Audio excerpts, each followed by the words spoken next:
पहाड़ी क्षेत्रमा बढ़िरहेको बेरोजगारी समस्यालाई ध्यानमा राख्दै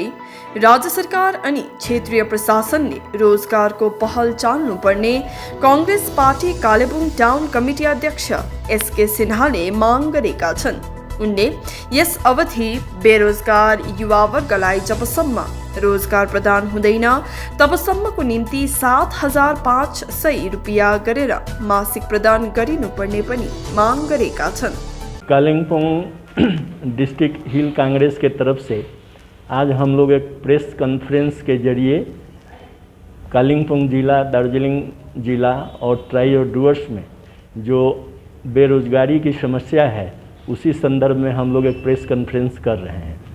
और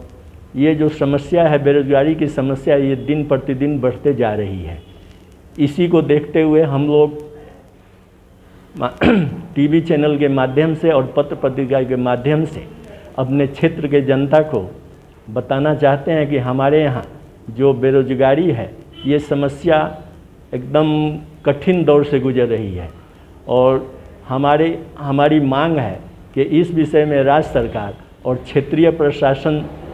जो हैं वो बेरोजगारी के बारे में ध्यान दे और हमारे युवक युवतियाँ जो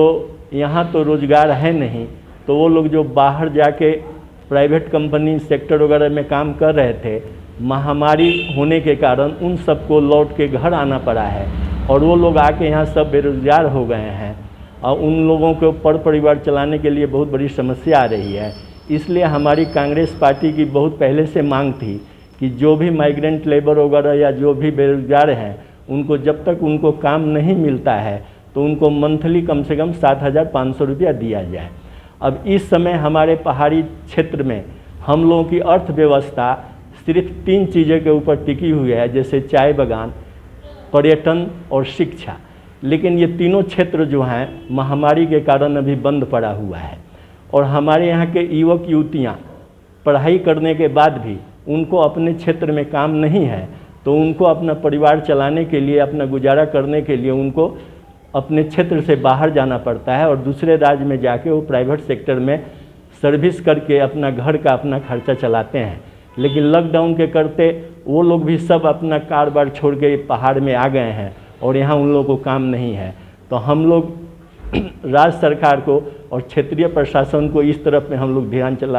दिलाना चाहते हैं कि हमारे बेरोजगार जो भाई बहन हैं उनके विषय में सोचा जाए और यहीं पर कोई कल कारखाना या उद्योग लगाया जाए, जिससे कि हमारे पढ़े लिखे युवक युवतियाँ, छात्र छात्राएँ हैं जिनको कि काम के लिए बाहर न जाना पड़े, ये हम लोगों की मांग है। मैं आप लोगों के सामने जो हमारी न्यू एजुकेशन पॉलिसी आई है उसके बारे में मैं 1-2 शब्द आप लोगों के सामने रखना चाहता हूँ। जो न्यू पॉलिसी, हम लोगों के एजुकेशन न्यू पॉलिसी 29 जुलाई को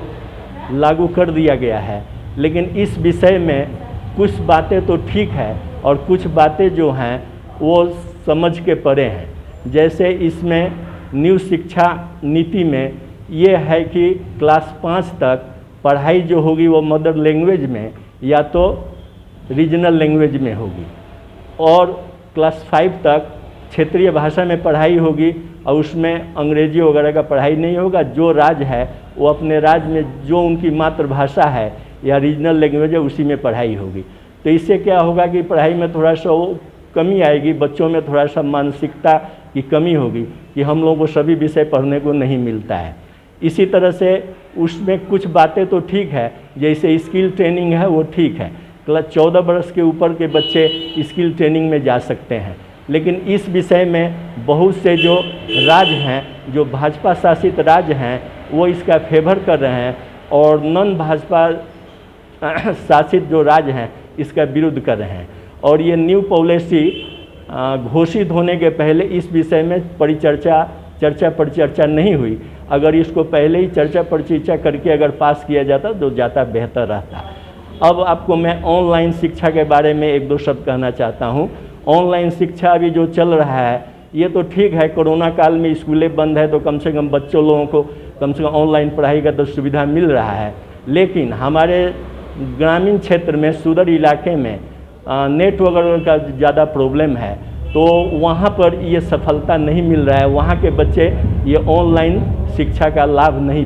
ले पा रहे हैं। इसके लिए मैं अनुरोध करता हूँ कि पहले उन बच्चों को वहाँ पर मोबाइल फ़ोन वगैरह, स्मार्टफोन वगैरह, हैंड्रिक फ़ोन वगैरह या नेटवर्क का वहाँ प्रॉब्लम जो है उसको दूर करने के बाद अगर ऑनलाइन का